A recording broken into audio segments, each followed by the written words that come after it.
10ನೇ ತರಗತಿ ಸಮಾಜ ವಿಜ್ಞಾನ ವಿಷಯದ ಪಾಸಿಂಗ್ ಪ್ಯಾಕೇಜ್ ಪ್ರಶ್ನೋತ್ತರಗಳು. ಭಾರತದ ಪ್ರಾಕೃತಿಕ ವಿಭಾಗಗಳು ಯಾವುವು? ಉತ್ತರ: ಉತ್ತರದ ಪರ್ವತಗಳು, ಉತ್ತರದ ಮಹಾಮೈದಾನ, ಪರ್ಯಾಯ ಪ್ರಸ್ಥಭೂಮಿ, ಕರಾವಳಿ ಮೈದಾನಗಳು.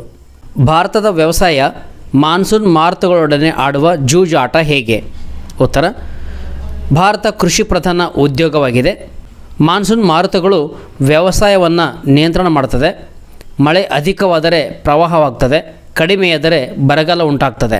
ಹಿಮಾಲಯ ಪರ್ವತದಿಂದಾಗುವ ಪ್ರಯೋಜನಗಳು ಯಾವುವು? ಉತ್ತರ: ಪರಕೀಯರ ದಾಳಿ ನಿಯಂತ್ರಿಸುತ್ತದೆ, ಅಧಿಕ ಮಳೆ ತರುತ್ತದೆ, ನೆಡುತೋಟ ಬೆಳೆಗಳಿಗೆ ಸೂಕ್ತ, ಖನಿಜಗಳ ಉಗ್ರಾಣವಾಗಿದೆ, ಶೀತಗಾಳಿಯಿಂದ ರಕ್ಷಿಸುತ್ತದೆ. ಮ್ಯಾಂಗನೀಸ್ ಅದಿರಿನ ಮಹತ್ವ ತಿಳಿಸಿ.